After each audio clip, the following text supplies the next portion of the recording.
সম্মানিত গাইস, আসসালামু আলাইকুম। আলহামদুলিল্লাহ। আমি এখন যে বিষয়ে কথা বলবো সেটি হচ্ছে সমাজ সেবামূলক সমিতি গঠন। আমরা সমাজে সেবামূলক একটি সমিতি গঠন করতে পারি, যে সমিতির মাধ্যমে দুস্থ, অভাবগ্রস্ত, দরিদ্র, অসহায় মানুষের সেবা এই সমাজ সেবামূলক সমিতি গঠনের মাধ্যমে আমরা করতে পারি। হযরত মুহাম্মদ সাল্লাল্লাহু আলাইহি সাল্লাম যুবক বয়সে হিলফুল ফুজুল নামে একটি যুব সংঘ গঠন করেন। সে সংঘের কর্মসূচি ছিল নিম্নরূপ। হযরত মুহাম্মদ সাল্লাল্লাহু আলাইহি সাল্লাম উনি যুবক বয়সে হিলফুল ফুজুল নামক একটি সংগঠন তৈরি করেছিলেন। সে সংগঠনের কাজ কী কী ছিল সেটি নিয়ে আমরা আলোচনা করব। যেমন ১ নম্বরে ছিল দরিদ্র, অসহায়, অনাথ, এতিম ও বিধবাকে সহায়তা করা। সমাজে যারা দরিদ্র, অসহায়, অনাথ, এতিম এবং বিধবা আছে তাদেরকে কিভাবে সহযোগিতা করা যায় সেটি ছিল তার ১ নম্বর এজেন্ডা। ২ নম্বর হচ্ছে বিদেশ থেকে আগত অতিথিদের যত্ন করা। যারা মুসাফির বেশে আসতো, বিদেশ থেকে যারা আসতো, পাশাপাশি বর্তমান প্রেক্ষাপটে আমরা বিদেশি মেহমান যারা আসবেন ইসলামী শরিয়া মতে, পাশাপাশি এক জেলার লোক অন্য জেলায় গেলে যারা মেহমান মুসাফির বেশে আসবে তাদেরকে আমরা অতিথি যত্ন করা, আপ্যায়ন করা, তাদের সঙ্গে সুসম্পর্ক রাখা, এই বিষয়ে আমরা তাদের সঙ্গে তাদের যে বিষয়গুলি আমরা পর্যালোচনা করে যতটুকুভাবে সহযোগিতা করা যায় তাদের আপ্যায়নে বা রাত্রি যাপনের যেভাবে করা যায় সেটির একটা ব্যবস্থা করা। ৩ নম্বরে ছিল বিদেশ থেকে আগত পথচারী ও দুর্বলের উপর জুলুম, অত্যাচার, অবিচার হতে না দেওয়া। যারা বিদেশ থেকে আসে সেই লোকগুলি যেন রাস্তার মধ্যে কোনো বিপদগ্রস্ত না হয়, তাদের উপর যেন জুলুম, অত্যাচার করানো হয়, তাদের জন্য অর্থ সম্পদ কেউ কেড়ে নিতে না পারে। এই রকম আমরা যেমন এক জেলা থেকে আরেক জেলা সফর করি,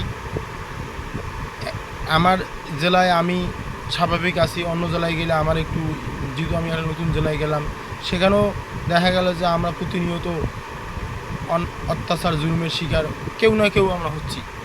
তো এই জায়গাগুলোর থেকে আমাদেরকে বেরিয়ে আসতে হবে। যেহেতু যদি এরকম কেউ করে আমরা তা প্রতিবাদ করব, এবং আমরা যারা অন্য জেলাতে আরেক জেলা সফর করতেছে মুসাফির বেশে তাদেরকে সহযোগিতা করব, তাদের উপর যেন কেউ জুলুম, অত্যাচার, অবিচার করতে না পারে সেদিকে আমরা খেয়াল রাখব। তারপর হচ্ছে কর্মহীনদের কর্মসংস্থানের ব্যবস্থা করে জীবিকার উপায় করে দেওয়া। যারা কর্মহীন লোক, কোনো কর্ম নাই, সেই লোকগুলিকে কিভাবে সকলে মিলে একটু সহযোগিতা করে একটি কর্মসংস্থানের ব্যবস্থা করে দেওয়া। যেমন হয়তো কিছু সহযোগিতা করে একটি দোকান ধরিয়ে দিলেন, পানের দোকান, বা একটা রিক্সা কিনে দিলেন, বা একটা ভ্যান কিনে দিলেন, এরকম কিছু, যে একটা লোক অভাবগ্রস্ত, কর্মহীন হয়ে আছে, তার সংসারে ৫-৭ জন লোক, সে যে ইনকাম বা তার কোনো ইনকামই নেই, সে অভাবগ্রস্তর মধ্যে আছে, সে দিনাভিত না খায়া দিন যাপন করতেছে, এইরকম যদি ভালো লোক হয়, সে মুসাফির, সে ইসলামী মুভমেন্টের লোক হোক বা না হোক, সে সর্বপ্রথম সে আল্লাহর সৃষ্টি, সেই লোকটিকে আমাদের সকলে মিলে একটি কর্মসংস্থানের ব্যবস্থা যে পন্থায় হোক করে দেওয়া আমাদের জন্য উত্তম। ৫ নম্বর হচ্ছে সমাজে মানুষ আসমানি বালা মুসিবতে পতিত হলে চাঁদা ইত্যাদি সংগ্রহ করে সমাজে যথাসাধ্য সাহায্য করার চেষ্টা করা। অনেকে দেখা গেলো প্রাকৃতিক দুর্যোগে তার ঘর বাড়ি বিলীন হয়ে গেছে, নষ্ট হয়ে গেছে, ধূলিসাৎ হয়ে গেছে, এইরকম হয়তো আগুন লেগে বাড়িতে সব যা ছিল সব পুড়ে গেছে। এই কাজগুলোর থেকে তারা যে বিপদগ্রস্ত হয়েছে তাদেরকে সহযোগিতা করার জন্য আমরা সকলে মিলে তাদেরকে যথাসাধ্য যতটুকু পারা যায় একটু অর্থ কালেক্ট করে তাদেরকে যে কোনো একটি ব্যবস্থা করে দিতে পারবো। হয়তো 1 বান টিন কিনে দিলাম, বা দেখা গেল যে আপনার কৃষি ক্ষেত্রে অনেক কিছু জিনিসের প্রয়োজন হয়, তাদের হয়তো অর্থ নাই, ওদের জমি আছে কিন্তু কৃষিকাজ করার মতো কোনো অর্থ হচ্ছে না, এইরকম কিছু আসলে গেলে আমরা তাদেরকে সহযোগিতা করব। পাশাপাশি যারা সমাজের মধ্যে অবহেলিত ইতিম শিশু যারা আছে, বিবাহযোগ্য মেয়ে মানুষ, তাদেরকে আমরা এই চাঁদা কালেকশন করে তাদের বিবাহের ব্যবস্থা করে দিব। এই ধরনের কিছু কাজ যেগুলি সমাজে চোখে ভালো, সেই কাজগুলি সমাজ সেবামূলক কাজ।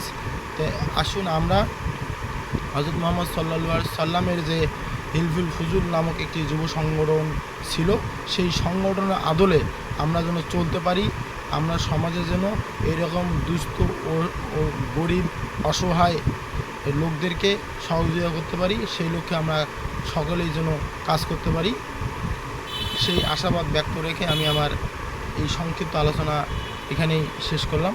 আসসালামু আলাইকুম ওয়া রাহমাতুল্লাহ। আর যদি আমার এই ভিডিওটি আপনাদের ভালো লাগে তাহলে অবশ্যই আমার এই চ্যানেলটি সাবস্ক্রাইব করবেন, কমেন্টে আপনাদের মূল্যবান মতামত জানাবেন, লাইক শেয়ার দিয়ে আমার পাশে থাকবেন। আসসালামু আলাইকুম ওয়া রাহমাতুল্লাহ।